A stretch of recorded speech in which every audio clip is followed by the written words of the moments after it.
Ассалаумағалейкум, құрметті спортшылар. Сіздермен бірге мен әдеттегідей Ақниет Нұрланұлы. Бүгін мен сіздерге өздеріңіздің сұрауларыңыз бойынша бой өсіру тақырыбында видео түсіріп жатырмын. Және бұл видео тек бой өсіруге ғана емес, сондай-ақ бел омыртқасында проблемасы бар адамдарға да арналған. Менің бойым қазіргі кезде 1,82 және де бұл видеоны түсіруге толықтай құқылымын. Себебі мен өзімнің бойымды табиғаттан берілген бойымнан бөлек өзім жаттығу жасап бойымды өсірген болатын. Осы видеода қалай бойымды өсірдім және бой өсірудегі негізгі қағидалар мен ең негізгі қателіктерді айтатын боламыз. Сондықтан видеоны айналдырмай соңына дейін көрулеріңізді сұраймын. Себебі алда айтылып өтетін нәрселер олар өте маңызды. Достар, қазір мен сіздерге өзімнің кішігірім историямды айтып өтейін. Бұл сіздерге сәл қызықсыз болып көрінуі мүмкін, бірақ бұл маңызды. Осыдан 2 жыл бұрын, бірі білсе, бірі білмес, мен бел омыртқамды зақым келтірген болатынмын. Сол кезде жаттығуды 1 жылға тоқтатқанмын. Сол 1 жыл уақыт ішінде мен белімді емдеуге түрлі жаттығулар жасадым және түрлі витаминдерді қабылдадым.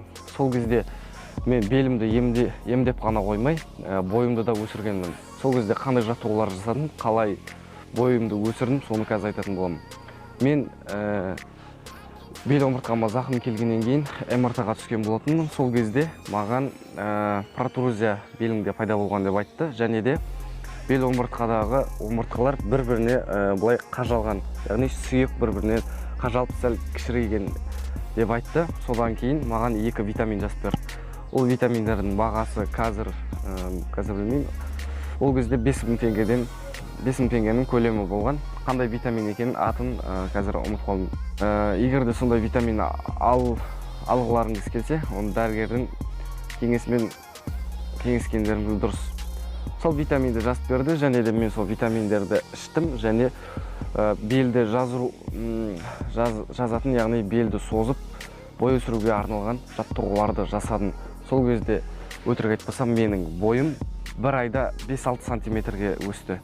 Яғни көзге байқаларлықтай жаңағы біраз уақыт бойы керекті витаминдер жетіспегендіктен бе, әйтеуір білмеймін, керекті витаминдердің барлығы бірден келгендіктен бе, 1 айда 5-6 сантиметрге өстім, көзге кәдімгідей байқалды. Қазір сол кезде қандай жаттығулар жасадым, соны қазір көрсетем. Ол кезде мен турникте, брусияда және еденде жаттығулар жасаған болатын. Сол жаттығуларды қазір сіздермен бірге бөлсем, одан кейін қандай бой өсіруде қателіктер жіберіледі, соны толықтай айта кетемін. Олай болса қазір жаттығулар. Бірінші жаттығу бізде белді босатып, турникте асылып тұру. Және тек асылып қана қоймай, белді оңға солға бұру. Және белді босатып ұстауды ұмытпауымыз керек. Екінші жаттығу турникте белді бостаған күйі алдыға артқа серпілу керек. Және оңға солға серпіліп қоямыз.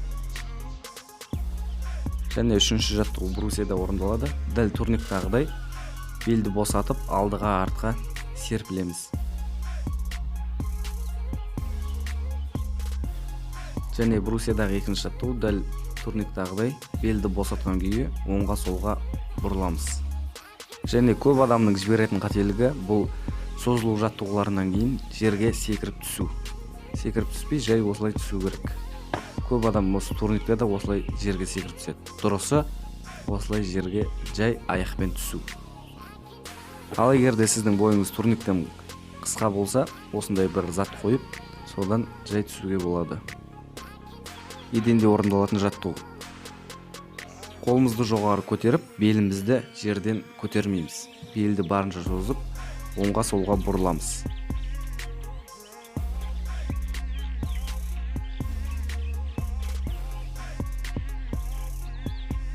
Және екінші жердегі жаттығу видеодағыдай етіп, белімізді жоғары көтереміз. Және 1 секунд ұстап тұрамыз.